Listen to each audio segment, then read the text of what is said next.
गणेश सिंह जी, मेरठ से। राधे राधे। महाराज जी, मैं पुलिस में थानाध्यक्ष के पद पे मेरठ में नियुक्त हूँ। मैंने अपनी पूरी नौकरी में बहुत इनकाउंटर किए, जिसमें मुझे बहुत सम्मानों से सम्मानित भी किया गया तथा राष्ट्रपति वीरता पदक भी मिला।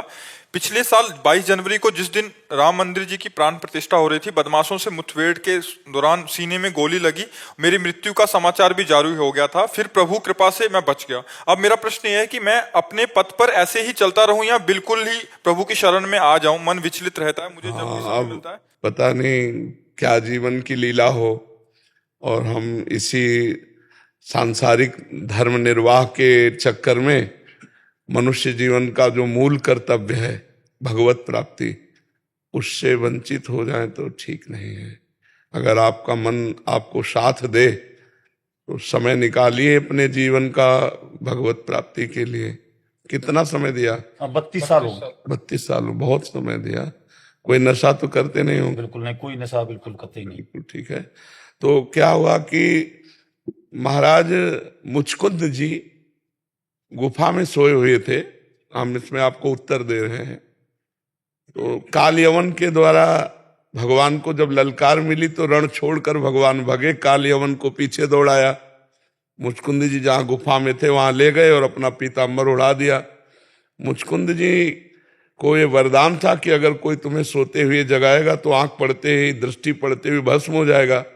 तो काल यवन ने जाके लात मारा कि यहाँ अपना सो रहा, मुझे दौड़ा करके हलाया और लात मारा तो भगवान थे नहीं, वो तो मुचकुंद थे। मुचकुंद जी ने जो ही आंख तो भस्म हो गए। इसके बाद भगवान वासुदेव आए, श्री कृष्णचंद्र जी, पूरी वार्ता हुई। तो भगवत दर्शन का फल होता है भगवान की प्राप्ति। तो भगवान ने कहा मुझे इस जन्म में तुम प्राप्त नहीं कर सकते, क्योंकि तुम राजा हो, तुमने बहुत से वध किए हैं, शिकार आदि में पशुओं के और युद्ध आदि में मनुष्यों के, इसलिए तुम्हें एक जन्म और लेना पड़ेगा और अब तुम ब्रह्म ऋषि कुल में जन्मोगे और मेरा भजन करके मेरे को प्राप्त होगे। तो वही मुचकुंद जी नरसिंह मेहता जी के रूप में जन्मे और महान भक्ति करके भगवान को प्राप्त हुए। तो हमको चाहिए कि अब थोड़ा समय निकालकर हम भगवान के चरणों में दें, जिससे हमारी जो भी सेवाएं बनी हैं उसमें जो चूक हुई है वो क्षमा हो जाए, जो पाप हुए हैं वो नष्ट हो जाए, और अगला हम अगर जन्म भी मिले तो ऐसा ही मिले कि मैं देशभक्त बनूं, भगवान का भक्त बनूं। अब हम इसके नीचे न जाएं, मनुष्य योनि के नीचे न जाएं, जो अन्य योनियां हैं उनमें हम न जाएं। इसलिए आधा जीवन तो लगभग दे ही दिया भारत को, अब भगवान को दे दीजिए। और अपने समाज में रह करके अगर आप रिटायर भी रहेंगे तो जिसका अच्छी प्रवृत्ति होती है वो अपने समाज में भी वातावरण अच्छा ही फैलाता है।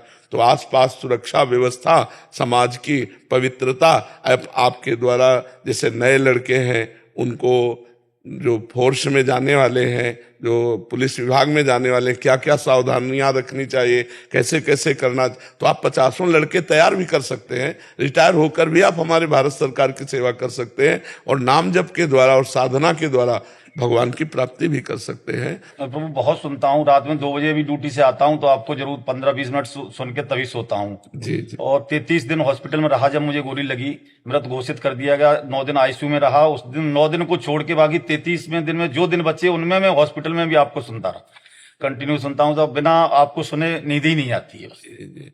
तो अब जो सुना उस पर चल दो ले देखो, एक तरह से तो आप मरी गए थे जब घोषित हो गया था, तो अब जो जीवन बचा है अब वो भगवान को दे दीजिए। तो धन्यवाद है आपका कि जो आप अपने जीवन को भारत सरकार में ईमानदारी से लगाकर अब अखिल कोटि ब्रह्मांड सरकार भगवान के चरणों में लगा देंगे तो दोनों बन जाएगी। जी। निधि गौड़ जी, जयपुर से। राधा वल्लभ, श्री हरिवंश महाराज जी, आपके चरणों में प्रणाम। गुरुदेव, आप इतना देर से क्यों मिले? मैंने इतने पाप कर दिए, आप पहले अपनी दृष्टि बनाए होते तो इतने पाप नहीं होते, ना ही शादी होती ना ही बच्चे। अब गृहस्थी में रहकर भी आपकी वाणी किसका है? हाँ, गृहस्थ में रहना कोई पाप थोड़ी है, हम धर्म से चलें। देखो, जब तक ब्याह ना हो तब तक ब्रह्मचर्य से रहना चाहिए। जिस पुरुष से ब्याह हो उसे साक्षात भगवान का स्वरूप मानकर अपने भावना उसके अनुकूल कर देनी चाहिए। जो संतान हो वो हमारी गृहस्थी के यज्ञ रूपी पूजा है, उस यज्ञ का एक फल है। उनको पढ़ाए लिखाए, उनको उन्नतिशील बनाए और भगवान का भजन करें, इसी से भगवान की प्राप्ति हो जाएगी। पाप कर्म उसे कहते हैं जो धर्म के प्रतिकूल होता है, जो मना किया जाता है कि ना। अब जैसे जिसका किसी पुरुष से ब्याह हो गया और वो दूसरे पुरुष से संपर्क रखती है, व्यभिचार करती है, वो पापी नहीं है। या जो पुरुष अपनी पत्नी से छुपाव करके दूसरी स्त्रियों से, वो पापी पुरुष है, क्योंकि वो पापाचरण है। लेकिन अपने पति या अपनी पत्नी से वो धर्म है। भगवान ने कहा है धर्मयुक्त काम मैं हूं, अपनी विभूतियों में भगवान ने वर्णन किया है।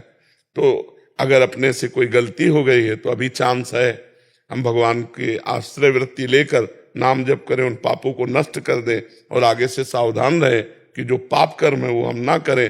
तो गृहस्थी और विरक्ति में कोई अंतर नहीं। क्या हम अपने धर्मानुसार भजन करें, आप अपने धर्मानुसार भजन को, दोनों को भगवत प्राप्ति होगी। जो गृहस्थी अपने परिवार को भगवान की दी हुई, भगवान ने तो दिया है, नाथ सकल संपदा तुम्हारी, मैं सेवक समेत सुत नारी, और खूब भजन करे, भगवान को प्राप्त हो जाएगा। विरक्त सारे संसार को अपना परिवार समझे, सारे संसार को, उदार चरितानाम वसुधैव कुटुंबकम, और अपना भजन सारे संसार को दे दे और भगवान के आश्रित हो जाए तो भगवान को प्राप्त हो जाएगा। ये विरक्तों को करना पड़ेगा, क्योंकि रोटी खाई है, कपड़ा पहने है, संसार का सुख लिया है, तो आपका भजन संसार को जाना चाहिए। और गृहस्थ को मेहनत करके विरक्तों की सेवा, परिवार की सेवा, नाम जप, भगवत प्राप्ति। पापाचरण न करें, पापाचरण से फिर दुख मिलेगा, अशांति होगी, चित्त विक्षेप को प्राप्त होता रहेगा। जब बच्चों में राधा रानी का भाव करते हैं पर अनुशासन के लिए कभी डांट देते हैं तो बहुत दुख होता है। जरूर डांटना चाहिए, नहीं दुख नहीं होना चाहिए। सेवा दी है, हमारे पुत्र रूप में आप आए हो, हमें सेवा दी। तो अब जैसे हम बाबा जी हैं, तुम तो गृहस्थ हो, अब हमें सेवा दी, हमारे जवान सब विरक्त संत हैं, हम कोई अज्ञानी थोड़ी है, हम जान रहे हैं मेरे प्रभु शिष्य रूप में आए हो। जब गुरु का अधिकार दिया है तो उसी अधिकार से आप प्रशासन कर रहे हैं। आप जो स्वांग कर रहे हो तो उसी स्वांग की पूर्ति कर रहे हैं। आप शिष्य का स्वांग कर रहे हो, हमें गुरु का स्वांग दिया है, तो हम अपने स्वांग में वैसे ही रहेंगे जितना अधिकार आपने दिया है। तो वो पुत्र या पुत्री के रूप में प्रभु पधारे तो आपको माँ या पिता का अधिकार दिया, तो वैसे ही प्यार करो, भाव रहे भगवत भाव, लेकिन शासन पुत्र और पुत्री के रूप में रहे, तभी तो अच्छे बच्चे बन पाएंगे। और वैवाहिक जीवन में जो कार्य करते हैं उसमें अभी चित में से महाराज जी आपका नाम रहता है, फिर बहुत बुरा लगता है जो भी वैवाहिक जीवन के कार्य होते हैं। गृहस्थ में जैसे बच्चों का या पति, तो मतलब पूरे ऐसे उसमें पूरा चित्त में आपका ध्यान रहता है, उनमें कार्यों में रुचि नहीं है। पर रुचि ना होना अच्छी बात है, पर उनको रुचि पूर्वक करना, इसे कर्तव्य कहते हैं। जैसे अर्जुन जी ने कहा कि मेरी रुचि नहीं है युद्ध करने में, मैं सन्यास लेकर भिक्षा मांग करके जीऊंगा, तो भगवान ने कहा गलत, तुम क्षत्रिय हो, तुम्हारा धर्म युद्ध का अवसर आया है, तो सन्यास लेना धर्म नहीं है, इस समय युद्ध करना धर्म है। तो आप एक गृहस्थ हो, रुचि हो या ना हो, बड़ी रुचि दिखाते हुए आपको अपने गृहस्थ धर्म का पालन करना चाहिए। अंदर नाम जप करो, बाहर से एक संसारिक स्त्री जैसा व्यवहार करो। अपने पति से पति जैसा प्रेम, पुत्रों से माँ जैसा प्रेम, परिवार से परिवार जैसा प्रेम। नाटक ही तो करना है ना, और अंदर से प्रेम करो भगवान से, यही तो भक्ति का स्वरूप है। गौरव पांडे जी। राधा वल्लभ शेर महाराज जी, आपके चरणों में कोटि कोटि प्रणाम। महाराज जी, भोलेनाथ जी की कृपा से 14 महीने पहले आपका सानिध्य प्राप्त हुआ, आपकी कृपा हुई और मेरे जीवन में बदलाव हुआ, शराब छूटी, दिनचर्या में सुधार हुआ। आपके बल से नाम जप और सत्संग सुनने का अभ्यास कर रहा हूँ। महाराज जी, आपके सत्संग से पता चला कि मनुष्य जीवन का लक्ष्य भगवत प्राप्ति ही है और प्रभु के शरणागत होकर धर्म पूर्वक जीवन जीने में प्रभु मिल जाते हैं। फिर चाहते हुए भी हमारा लक्ष्य पूरी ईमानदारी से प्रभु को पाने का क्यों नहीं बन पा रहा? महाराज जी, भोगेश्वर्य प्रसक्ता नाम तया प्रहत चेतसाम व्यवसायत्मिका बुद्धि समाधो न विधीयते। जिसका चित्त भोग और ईश्वर ने अपहृत कर लिया है, उसके चित्त में भगवत प्राप्ति की प्रबल लालसा नहीं होती। भगवान श्री कृष्ण कह रहे हैं, कहीं न कहीं कोई न कोई भोग, कोई न कोई ऐश्वर्य के प्रति हमारा आकर्षण है, इसलिए वो भगवत प्राप्ति की प्रबल लालसा नहीं होने दे रहा। हम उसे देखें, विवेक के द्वारा उसका त्याग करें, तो अभी आग जल उठेगी। अभी भगवान की प्राप्ति की आग जल उठेगी। कोई न कोई भोग है जो हमारी विराग्नि को शांत कर रहा है, उसको बंद करो। कोई न कोई छिद्र है जो हमारे प्रेम रस में आने में बाधा पहुंचा रहा है। दोष, छिद्र माने होता है दोष, समझ रहे हो ना, उसको देखो, नहीं तो व्याकुलता पैदा हो जाएगी भगवत प्राप्ति की। नारायण हरिभजन में ये पांचों न सुहात, विषय भोग, निद्रा, हंसी, जगत प्रीति, बहुबात, ये 5 बातें भगवान के भजन करने वालों को अच्छी नहीं लगती। विषय भोग अच्छे नहीं लगते, भर नींद सोने की इच्छा नहीं होती, बार बार वो जब उठता है नाम जप करता है। अब तो बहुत समय से सो रहे, थोड़ी देर सो गया ऐसा लगा बहुत समय से सो रहे। हंसी मजाक मनोरंजन ये अच्छा नहीं लगता। जगत प्रीति, व्यवहार, रिश्ते नाते सब काटने को दौड़ते हैं। बहु बात, प्रपंच की बात करने की इच्छा नहीं होती। तब नाम का नहीं खान पान ते भावे है, नहीं कोमल वसन सुहावे है, सब विषय लगे ते खारा है, हरि आशिक का मग्न आ रहा है। जो भगवान का पथिक है वो जैसे गरीब आदमी को 1 करोड़ की चेक मिल जाए तो हर समय संभाले रहेगा। गरीब आदमी जिसके पास 100 रुपए की व्यवस्था न हो, अचानक 1 करोड़ की चेक मिल जाए तो संभाले नहीं रहेगा। तो लोभी प्रिय जिम दाम, जिम रघुनाथ निरंतर प्रिय लागो मोहे राम।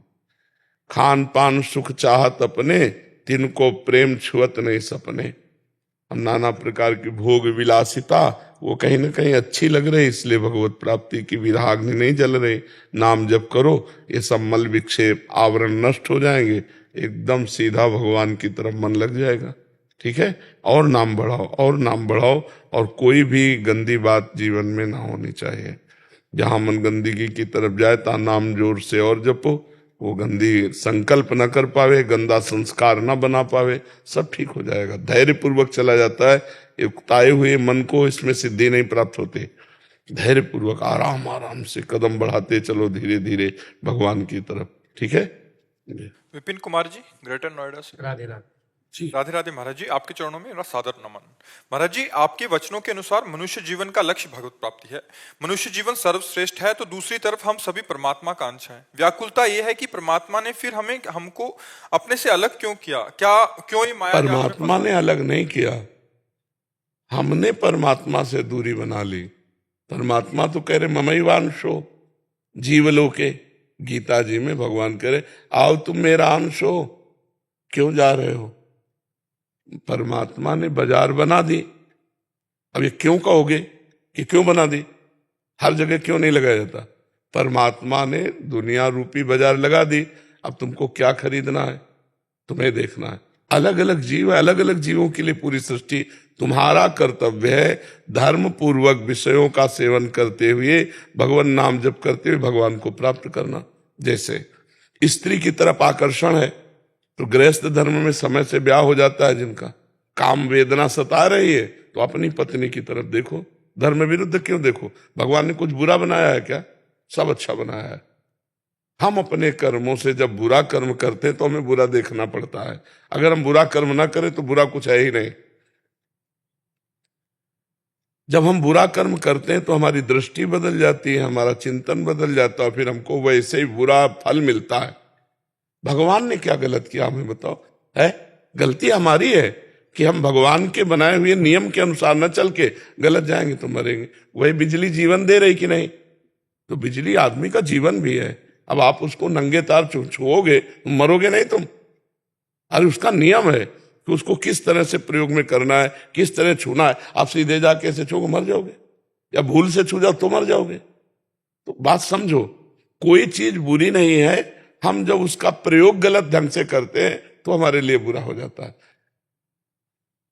अगर हम दूसरी माता बहन की तरफ गलत दृष्टि से देखें तो नरकी गति प्राप्त होंगे, और अपनी स्त्री से अनुराग करें तो हमारा धर्म है, हम गृहस्थ धर्म है। भगवान को दोष क्यों देते हो? आप फंसे हो अपनी गलती करके। आप अपनी गलती सुधारिए, आप मुक्त हो जाओगे। भगवान तो कह रहे तू मेरा है, आजा। ममैवांशो जीवलोके जीवभूता सनातना मना कष्टान इंद्रियाणि प्रकृति स्थान कर सती। तो गलती अपनी सुधारनी, भगवान की गलती क्यों दे? अपना सुधार करो। भगवान को गाली क्यों देते हो? भगवान को दोष क्यों देते हो? आप हमें बताओ, कभी किसी ने ये कह के तुम्हें फांसा कि देखो भगवान ने मुझे बनाया, मैं फांस रही हूं तुम्हें या फांस रहा हूं? हम खुद फंसते हैं जाके और फिर गाली देते हैं भगवान को। अरे भगवान ने तो पूरी संपूर्ण संसार बनाया है, अलग अलग जीवों के लिए अलग अलग, उनके संसार में अलग है, राक्षस भी हैं, देवता भी हैं, अच्छे भी हैं, बुरे हैं। तो तुम बुरे बनोगे तो बुरा भोग मिलेगा, अच्छे बनोगे तो अच्छा भोग मिलेगा। ये उनका बनाया हुआ खेत है, जो बोओगे वही काटोगे। भगवान ने सब चीज बहुत अच्छे तरह से बनाई है, और वो जहां जैसे प्रयोग होना है उनका सबका प्रयोग है। अगर ठीक से प्रयोग किया जाए तो जहर भी औषधि है, जहर भी औषधि है। दमादि रोगों में संखिया जहर प्रयोग किया जाता है, आयुर्वेद के द्वारा शोध कर उसको जब दिया जाता है तो दमादि की बीमारियां ठीक हो जाती हैं। अब सांप काट ले तो जहर का इंजेक्शन लगा दो, ठीक हो गया। हर चीज का सदुपयोग उसके नियमानुसार, उसका दुरुपयोग तो भगवान ने बनाया क्यों? बोले भगवान ने बनाया क्यों? अरे भगवान ने तो सब कुछ बनाया, तुम सब कुछ कर सकते हो क्या?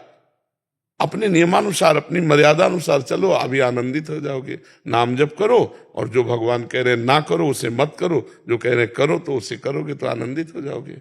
जी महाराज जी, इन्होंने एक और लिखा कि भगवान के इस माया जाल से निकलना बहुत कठिन है, तो सहजता पूर्व कैसे निकल? हाँ, वो भगवान स्वयं कह रहे हैं, दैवी हेसा गुणमयी मम माया दुरतया मामेव ये प्रपद्यन्ते माया में ताम तरंति ते। जो मेरी शरण में आ जाता है वो मेरी दुरंत माया से तर जाता है, और जो मेरी शरण में नहीं आता तो मेरी माया से नहीं तर सकता। अब देखो माया क्या है? ये माया है। अगर हम गाली देकर किसी को पीड़ा पहुंचाते हैं तो ये माया हो गई। अगर नाम कीर्तन करके अच्छे वचन बोलकर तुम्हें सुख पहुंचा रहे हैं तो ये भक्ति हो गई। ये माया है, ये माया है, ये सब माया ही तो है। गो गोचर जहां लग जाई सो सब माया। ये माया कष्टप्रद है या भक्तिप्रद है? हमें बताओ। यहां आप बैठे हो तो आपको कष्ट मिल रहा है या सुख मिल रहा है? सुख मिल रहा है। तो ये माया सुखद है कि दुखद? अगर विपरीत दिशा में जाओ तो दुखद है, और अगर अनुकूल दिशा में जाओ तो सुखद है। तो माया माँ है, माया माँ है। सब मायापति बनना चाहते हैं तो पिटते हैं इसीलिए। मायापति तो भगवान है, माया हमारी माँ है। जो गुणमयी भगवान की माया है, यही तो महामाया, महायोगिनी, महादेवी है। काकभूषुंड जी से गरुण जी महाराज पूछते हैं, आप तो इतने समर्थ महात्मा है, कौवे का शरीर क्यों धारण किए? बोले इस शरीर से भक्ति भगवान की उपजी, इसलिए मुझे शरीर बहुत प्रिय है। माया क्या नहीं है? आप विचार करो। वही ईंट जब मंदिर में लगती है तो प्रथम सीढ़ी से हम वंदना करने लगते हैं, और वही ईंट अपने प्रयोगों में भी तो आती है। घर, दरवाजे, बाथरूम सब उसी में बनते हैं। ईंट तो वही है ना, सीमेंट तो वही ना। वो लग कहां गई तो बंधनी हो गई, और एक जगह लग गई, जूता पहनकर उस पर चलते हैं। माया क्या है? भगवान की रचना है। आज तक हमें बताओ कि वो आए, कोई आया कि मैं माया हूं, मैं तुम्हें सता रही हूं? आप बताओ, कोई नहीं माया है। आकर्षण है, विषयों का अपना प्रभाव है, और हम अपने को नहीं रोक पाते, उनमें चले जाते हैं तो दोष दे देते हैं कि माया बहुत बलवती है, मुझे घसीट करके नष्ट कर दिया। माया ने नहीं घसीट के नष्ट कर दिया। आप घसीट क्यों रहे हो? क्यों जा रहे हो? कभी किसी को कोई जबरदस्ती घसीट रहा हो तो हमें बताओ। शराब की बोतल आपको घसीट रही हो तो बताओ, आप ही देखकर घसीट जाते हो। बेईमानी में आप ही घसीट जाते हो, अधर्म के धन में आप ही घसीट जाते हो, पराई माता बहनों की तरफ आप ही लुभायमान हो रहे हो। माया क्या है? तुम्हारी कुबुद्धि। भक्ति क्या है? तुम्हारी सुबुद्धि। नाम जप करो, अपनी बुद्धि को शुद्ध करो। माया कोई है नहीं।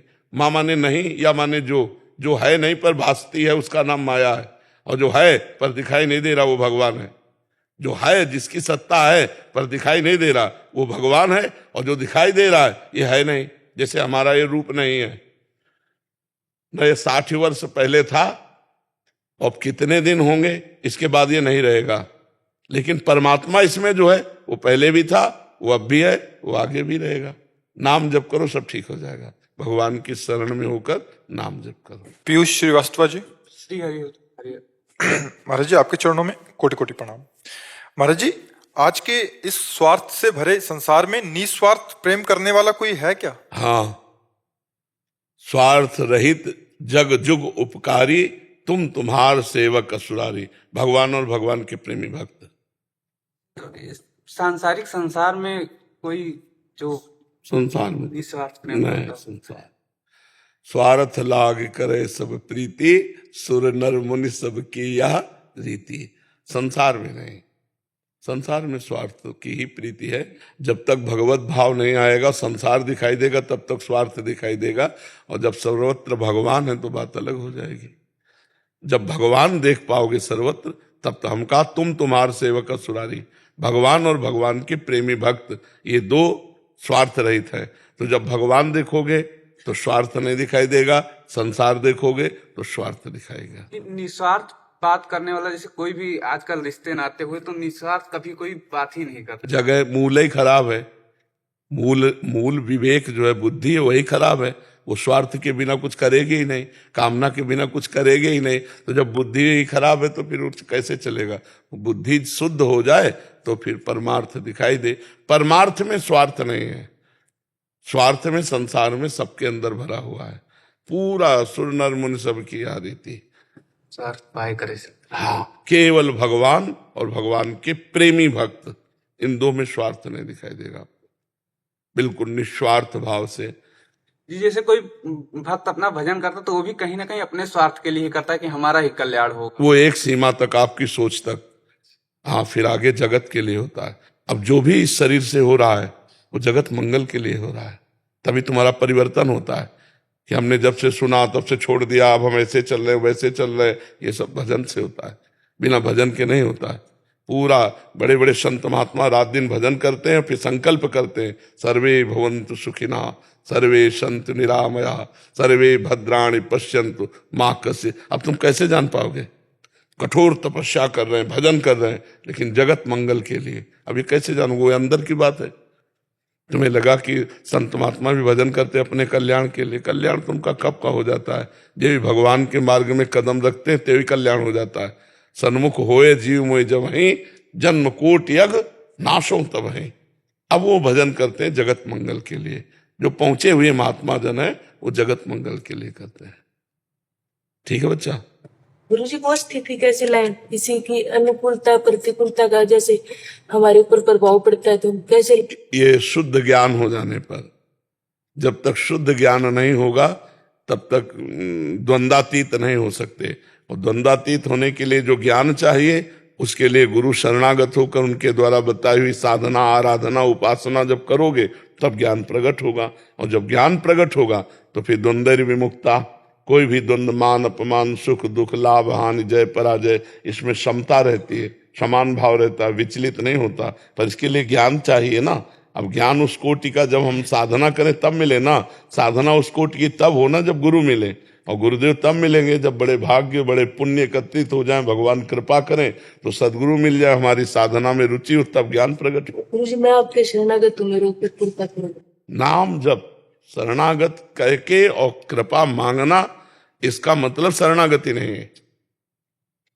आप ध्यान दीजिए, बेटे को, आप अपने बच्चे को गोद में लिए हो कि नहीं? वो ये कहे क्या, पापा तुम मेरे पापा हो, मुझे गोद में ले हो? विचार करिए आप। मुझे ठसक होनी चाहिए कि मैं, इनका बताने की थोड़ी जरूरत है। मैं तो अहोभाग्य मुझे ऐसे गुरुदेव मिले, मैं शरणागत हूं।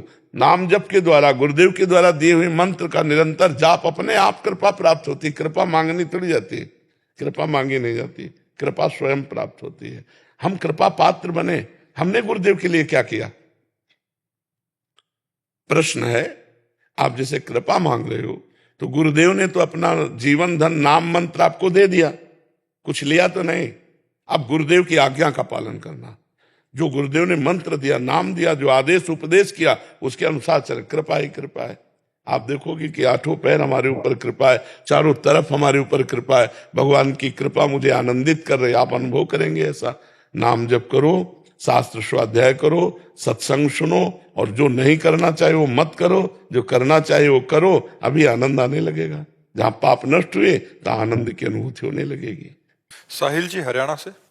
श्री राधा वल्लभ श्री हरिवंश महाराज जी, आपके चरणों में कोटि कोटि नमन। महाराज जी, क्या ग्रस्त में रहकर भी वैसी स्थिति आ सकती है जैसे विरक्ति में होती है? ग्रस्त में क्यों? बहुत से महापुरुष हुए हैं। आप भक्तों के चरित्र पढ़ के देखिए, बहुत से ऐसे भक्त हैं जो गृहस्थी में थे। जैसे अभी नाम लिया नरसिंह मेहता जी, पुत्र थी, पत्नी थी, पुत्री थी, सब थे, और बड़े महापुरुष थे, बड़े महापुरुष थे। नहीं, बहुत से ऐसे भक्त हुए जो गृहस्थी में भी भगवान के परम प्रेमी महाभागवत हुए।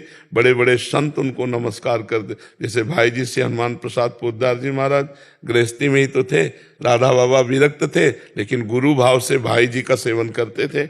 गुरु भाव से विरक्त होकर सन्यासी होकर एक धोती कुर्ता पहने हुए भाई जी से हनुमान प्रसाद पोद्दार जी का वो गुरु भाव से सेवन कर, और बहुत से संत पूज्य भाई जी का सम्मान करते थे। तो मुझे लगता है कि भगवान का भजन और भगवान के जो भक्ति के सद्गुण हैं वो कोई बटे हुए नहीं कि बाबा जी बनकर ही प्राप्त किया जा सकता है। नहीं, वो पैंट शर्ट में भी संत हो सकता है और बाबा जी के वेश में भी असंत हो सकता है, पाखंडी हो सकता है, दम्भी हो सकता है, नाटकी हो सकता है, और पैंट शर्ट में वो पैंट बाबा जी से ज्यादा भक्ति करने वाला हो सकता है। अंदर भक्ति का स्वरूप आंतरिक है, बाहरी वेश तो कपट से भी धारण किया जा सकता है, लेकिन जो आंतरिक भक्ति वो कपट से नहीं होती, वो निष्कपट प्रेम से होती है। तो हमें लगता है गृहस्थी में तो बाबा जी से ज्यादा सरलता है भक्ति की, हमें लगता है। कैसे? जैसे दूसरे हमें लाखों लोग प्रणाम करते हैं और गृहस्थी को कोई प्रणाम नहीं करेगा, वो ऊपर से संतों को प्रणाम करेगा। भजन साधन करते हुए भी दैन्यता रहे, कोई प्रणाम करे तो कहेंगे भैया नहीं, हम तो गृहस्थ आदमी हैं। तो बहुत से लाभ हैं गृहस्थी बनकर भजन करने में, पर गृहस्थी में भजन करना कठिन है। बात यह है, गृहस्थी में भजन, लड़का बच्चा परिवार काम काज इतना सब माइंड में कि वो भजन का समय नहीं रहता। अब वो भजन माला लेके बैठे हैं, वो लड़का कुछ बात करना चाहता है, वो आपस में बात कर रहे हैं, वो घर में पूरा एक माहौल होता है ना माया का। तो वहां भजन कर, अगर वहां भजन कर ले जाए तो उससे बड़ा कोई साधु नहीं, क्योंकि अकेले कमरा में बैठकर मन भजन में लगाओ तो बड़ी समस्या पड़ती है। फिर 20 लोगों के बीच में बैठकर भजन कर लेना है और बड़ी बात है। और वो संसार के कार्यों को करता हुआ भगवान का नाम जप करता है। सब धर्मों का मूल धर्म गृहस्थ धर्म है। बाबा जी पैदा कहाँ होते हैं? गृहस्थों के आए तो पैदा होते हैं? नहीं होते। बाबा जी का जीवन पलता कहाँ है? गृहस्थों से ही तो पलता है। हमें वस्त्र गृहस्थों ने दिए, हमें भोजन गृहस्थों ने दिए, हमें वास गृहस्थों ने दिया, हम पैदा गृहस्थों के यहाँ हुए, हमारे जीवन का पूरा यापन गृहस्थों से हो रहा है। और वो हमारे जीवन का पोषण करते हुए, खुद अपना जीवन का पोषण करते हुए, किसी से कुछ ना लेते हुए भजन कर रहे, तो बड़ा कौन हुआ? गृहस्थ।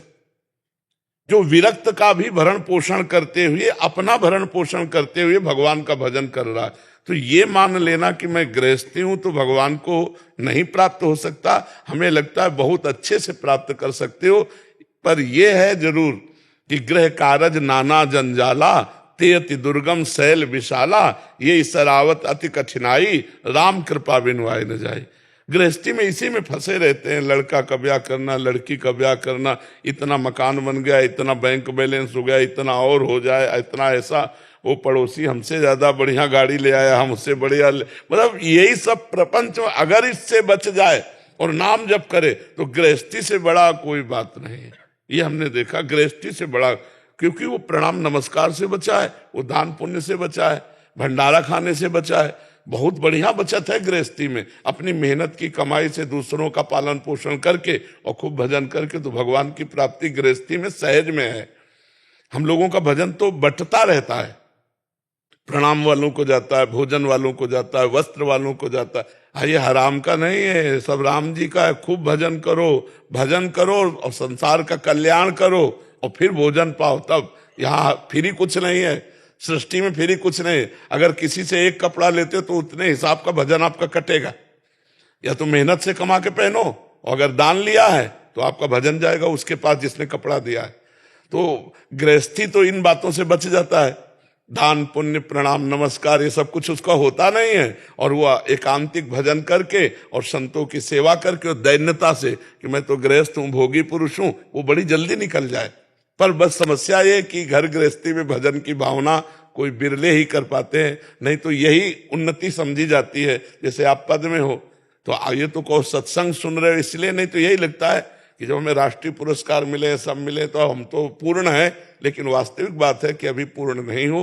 पूर्ण तब होगा जब भगवान आपको स्वीकार कर लेंगे, क्योंकि ये जीवन भगवान के लिए है। श्वेता शुक्ला जी। राधे राधे। राधे राधे महाराज जी। महाराज जी, शादीशुदा जीवन में एक औरत का सबसे बड़ा कर्तव्य क्या है? देखो, पहली बात तो आप ना औरत हो और ना कोई पुरुष है। पहली बात स्वीकार करो कि मैं भगवान का अंश हूं। मानते हो इस बात को? पहली बात, पहले हम भगवान के अंश हैं। फिर दूसरी बात है कि ये अंश स्त्री शरीर में आया है, तो स्त्री शरीर का कर्म हुआ लोक धर्म, और भगवान के अंश है, ये हुआ परम धर्म। परम धर्म का पालन करते हुए, भगवान का नाम जप करते हुए, अपने परिवार और अपने पति को भगवत स्वरूप मानकर आराधना करना, यही एक स्त्री का परम कर्तव्य है। जैसे सास ससुर है, उनमें भगवत भाव करे, देवर नंदरानी जो भी है, ये सब भगवत स्वरूप है। लड़ाई झगड़ा कलह अशांति तब होती है जब हमारे अंदर भेद बुद्धि होती है। जब भगवत बुद्धि होती है तो सब प्यार भरा जीवन। और जब हम सास ससुर की सेवा करेंगे, अपने पति के परिवार को प्रेम देंगे, तो पति अपने आप अधीन बना रहेगा। अगर पति अधीन बना है और परिवार की भगवत स्वरूप से सेवा हो रही, तो आप खुद देखो, ये लोक आपके लिए परम सुखमय हो जाएगा। और परम धर्म भगवद अंश, नाम जप कर रहे हो, इसलिए आपको भगवान की प्राप्ति होगी। लोक परलोक दोनों आपके मंगल में हो जाएंगे यदि नाम जपते हुए भगवत भाव से अपने परिवार की सेवा करते हुए उसका फल अपने पति को प्रसन्न रखना, पति की अधीनता, पति के सुख के विषय में चिंतन करना कि हम कौन सी चेष्टा करें जिससे हमारे पति को सुख मिले। यही स्त्री का परम धर्म है। एक है धर्म, एक है व्रत, एक है कर्म, एक है नियम, पति कैसे प्रसन्न हो। एक है धर्म कर्म व्रत नेमा, काय वचन मन पतिपद प्रेमा। शरीर से, वाणी से, मन से हमारी चेष्टा पति के चरणों में, वो प्रसन्न रहे, वो सुखी रहे। अगर ये हो गया तो लोक परलोक दोनों बन गए। महाराज जी, इसमें एक और प्रश्न है, ये तो एकदम विशुद्ध उत्तर होगा। हाँ, भागवती। महाराज जी, अगर पति प्रतिकूलता दे, पति की तरफ से प्रतिकूलता हो, और जैसा हम, वैसे भक्ति में आनंद तो तभी आता है जब हम आपको प्यार करें, आप हमें प्रतिकूलता दें। आप अनुकूल रहे तो फिर प्रेम का क्या। अगर आप प्रतिकूल हो फिर हम आपको प्यार करें तो हमारी भक्ति जोरदार की हो गई, नहीं हो गई। अगर हम ये सोचकर भक्ति करें कि ईश्वर हमारे अनुकूल ही चले, तो बहुत कमजोर भक्ति रहेगी। और जब ये सोच के चलेंगे कि आप हमें दंड भी देंगे, प्रतिकूलता भी करें, प्यार का मतलब समझते हो, हम जैसे आपको प्यार करते हैं और आप सभा में खड़े होकर दूसरे को प्यार कर रहे हैं, आदर दे रहे हैं, हमारा तिरस्कार कर रहे हैं, फिर भी हमारे हृदय में आपके प्रति प्यार भाव बना रहे, उसे प्यार कहते हैं। ये प्यार कौन करता है? उपासक के सिवा थोड़ी कोई कर सकता है। भगवान ने वामन रूप धारण करके बलि से 3 पग पृथ्वी मांगी। गुरुजी ने उनके मना किया कि ये कोई वामन और नहीं, भगवान श्री हरि है, ये अपना पैर इतना बढ़ा लेंगे कि तुम 3 पग दे ही नहीं पाओगे। तो उन्होंने गुरु की आज्ञा नहीं मानी कि अब भगवान जब मांगने आए हैं, ये अपने संकल्प से भी छीन सकते थे, ये अपने पार्षदों को भेजकर हमें मरवा भी सकते थे। जब मांगने आए हैं तो गुरुदेव आपकी बात नहीं मानेंगे। भगवान के लिए ही तो गुरुदेव होते हैं, और आप भगवान से मना कर रहे हो कि इनको मत दो, अब हम आपकी बात नहीं मानेंगे। देखते जाना, हम आपको प्रेम की बात कह रहे हैं। गुरुदेव ने शाप दे दिया, जा ऐश्वर्य भ्रष्ट हो जा, श्रीहीन हो जा, लक्ष्मीहीन हो जा। कोई फर्क नहीं पड़ा बलि को। अब 3 पग पृथ्वी का दान किया। गुरु से भी एक तरह से अवज्ञा करके भगवान को 3, और जो ही भगवान को 3 पग पृथ्वी दान किया तो भगवान ने इतना विशाल रूप धारण किया, पहले ही कदम में ब्रह्मलोक तक, नीचे दूसरे कदम में रसातल, तलातल, पाताल, महातल, सबको 2 कदम में पूरे ब्रह्मांड को नाप लिया। अब बलि से कहा, बोल, बड़ा दानी बनता था, और आदेश किया गरुण जी से कि बांध दे इसे वरुण पास में। वरुण पास प्रतिपल मृत्यु का कष्ट देता है, बांध दिया। और बोले, बोल, अब बड़ा दानी बनता था। गुरुदेव ने मना किया तो भी नहीं माना। अब 3रा पग पूरा कहां करेगा? तो बलि जी को गुस्सा आ जानी चाहिए कि नहीं आ जानी चाहिए? पहले तो बन के आए इतने बड़े, और नाप लिया इतने बड़े बन के, और सब दे दिया, अब हमें डांट रहे हो। लेकिन ऐसा कुछ नहीं कहा, ना कटु वचन कहे, ना हल्के वचन कहे। हाथ जोड़ के कहा, प्रभु नाराज मत होइए, मैंने झूठ नहीं बोला। मैंने 3 पग पृथ्वी का दान करने को कहा, तो नाथ 2 पग में संपत्ति नाप ली, 3रे पग में संपत्तिवान को नाप लीजिए। हमारे मस्तक पर चरण रखिए, प्रभु आप तो करुणामय हैं, आप उसी रूप में आइए, वामन रूप में, और तीसरा पग हमें नाप लीजिए। भगवान बंध गए और बलि ने कहा भगवान हमारा प्रणाम स्वीकार करो। भगवान अजित कहलाए और बलि ने जीत लिया अजित भगवान को दैन्यता और प्रेम से। आज भी भगवान वामन के रूप में रसातल में द्वारपाल बने खड़े हैं, जहां बलि का निवास है द्वारपाल बने भगवान आज भी खड़े हैं। तो प्रेम तो वही है कि जब सर्वस्व कर ले और फिर हमें प्रतिकूलता मिले फिर भी हमारे भाव ना बिगड़े, तब तो प्रेम है। नहीं तो फिर प्रेम का मतलब क्या रह गया? प्रेम बहुत बड़ी वस्तु है। तो पति प्रेम, पति प्रतिकूल व्यवहार कर रहा है, हर क्षण कष्ट दे रहा है, पर हम उसके प्रति भगवत भाव रख रहे हैं, तो वो पतिव्रता एक दिन पति को अधीन करके सब सुखों को प्राप्त कर लेगी। जी इसके विपरीत इसी का करें कि शादीशुदा जीवन में एक पुरुष का परम कर्तव्य क्या है? अपनी अर्धांगिनी को प्राण मानना।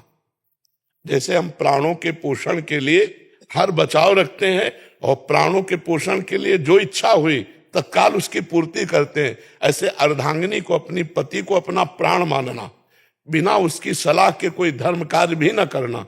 धर्म कार्य करना है तो उससे सलाह लेकर, अगर वो थोड़ा रुक्ष स्वभाव की है, कड़वी स्वभाव की है, प्रतिकूलता देती है, तो हमें सहन कर जाना। केवल एक बात ना हो, पर पुरुष से वो रमण करने की लालसा न रखती हो, तो हर व्यवहार उसका हमें सहन कर लेना चाहिए और उसको भगवान के मार्ग में प्यार से दुलार से चलाना चाहिए। जैसे पत्नी के लिए कहा ऐसे पति के लिए।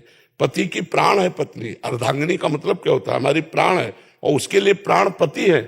दोनों जब ऐसे प्रियता से चलते हैं तब धर्म का निर्वाह हो जाता है और भगवत प्राप्ति के योग्य बन जाते हैं। और महाराज जी एक पति पत्नी को अपने बच्चों के प्रति क्या कर्तव्यों का मुख्य पालन करना चाहिए? हाँ, पति पत्नी को बच्चों के प्रति ऐसा कर्तव्य पालन करना चाहिए कि भगवान ने हमको ये बहुत बड़ी सेवा दी है। जैसे हमारे माता पिता ने हमको स्वस्थ किया पढ़ा लिखा करके और ये हमको सतमार्ग दिया, ऐसे जब तक हम अपने बच्चों को पढ़ा लिखा कर पुष्ट करके और उनकी योग्यता के अनुसार उनका ब्याह आदि करके उनको अपने व्यापार नौकरी आदि में सरसब्ज न देख ले, तब तक हमारे लिए और कोई धर्म कर्म तीर्थ यात्रा नहीं है। हम नाम जप करते हुए इतना रुपया कमाए, पढ़ाए लिखाए अपने बच्चों को, और जैसे हमें हमारे माता पिता ने समृद्ध बना दिया ऐसे हम बच्चों को समृद्ध बना के फिर चाहे वैराग्य लेकर के तीर्थयाटन करे और भजन करे तो उसे कोई दोष नहीं लगे। कुमार जी जब बच्चे समृद्ध हो जाएं उनका अपने माता पिता के प्रति क्या? बच्चों का सबसे बड़ा कर्तव्य है कि उनके लिए और कोई भगवान नहीं है। जिन माता ने, जब हम में ज्ञान नहीं था कि हम शौच लोग शंका उनके बिस्तर में उनकी गोद में ही कर रहे हैं, उस समय वो गीले की तरफ लेट जाती और हमें सूखे की तरफ सुलाती और अपने शरीर का रक्त दुग्ध रूप में परिणित करके हमको पिलाया। ऐसी माता पिता जब वृद्धावस्था को प्राप्त हो रहे हों तो जवान पुत्र को चाहिए कि किसी मंदिर आदि के भगवान की आराधना नहीं, अपने घर में विराजमान माता पिता की भगवान की तरह आराधना करें, उनकी सेवा करें, उनकी आज्ञा में रहें, रोज उनको प्रणाम करें, मेहनत से रुपया कमा कर धर्म पूर्वक माता पिता की सेवा करें। वस्त्र है, भोजन है, औषधि है, अपने हाथ से भी सेवा करें और धन से भी सेवा करें और मन से भी सेवा करें। तो ऐसे माता पिता की सेवा करने वाले पुत्र को अपने आप भगवत प्राप्ति हो जाती है। और अगर महाराज जी पुत्र दो हों, समृद्ध हो जाएं, अपने फैसले स्वयं लेने लग जाएं, तो भाई का भाई के प्रति क्या कर्तव्य? भाई को चाहिए, अगर वो बड़ा भाई है तो छोटे भाई के प्रति पुत्रवत प्यार रखना चाहिए। अगर वो 1-2 इंच जमीन ज्यादा ले रहा है, वस्तु ज्यादा ले रहा है, तो लड़ाई नहीं करना चाहिए, छोड़ देना चाहिए। छोटे भाई को चाहिए कि बड़े भाई को पितृवत मान करके, जैसे पिता के साथ बर्ताव करते हैं ऐसा बर्ताव करना चाहिए। बड़े भाई को अपने छोटे भाई के हिस्से का एक दाना भी एक्स्ट्रा नहीं लेना चाहिए। अगर छोटा बड़े भाई के हिस्से को ले रहा है तो उसे पिता के समान अपना पुत्र मान करके उसे दे देना चाहिए, लेकिन बड़े भाई को छोटे भाई का हिस्सा नहीं लेना चाहिए। छोटे भाई अगर बड़े भाई का कुछ हिस्सा लेते हैं तो दया और दुलार करके दे देना चाहिए, तुम छोटे हो जाओ। और छोटे भाई को चाहिए कि अपने बड़े भाई को पिता के तुल्य मानकर उनका आदर करे, कभी उनका अपमान न करे। तो ये भ्रातृ प्रेम परिवार को सुखद और उन्नतशील बना देगा। जी एक भ्राता का अपनी बहन के प्रति क्या कर्तव्य होना चाहिए? बहन के प्रति भाव ये रखे कि जब तक उसका ब्याह ना हो तब तक उठते बैठते चलते फिरते हर समय बहन की सुरक्षा की भावना रखे, कभी उस पर वो कोई दोषारोपण ना आने पावे।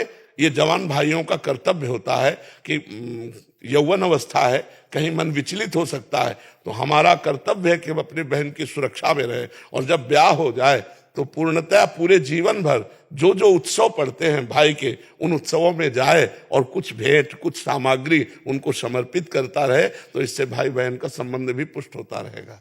जी।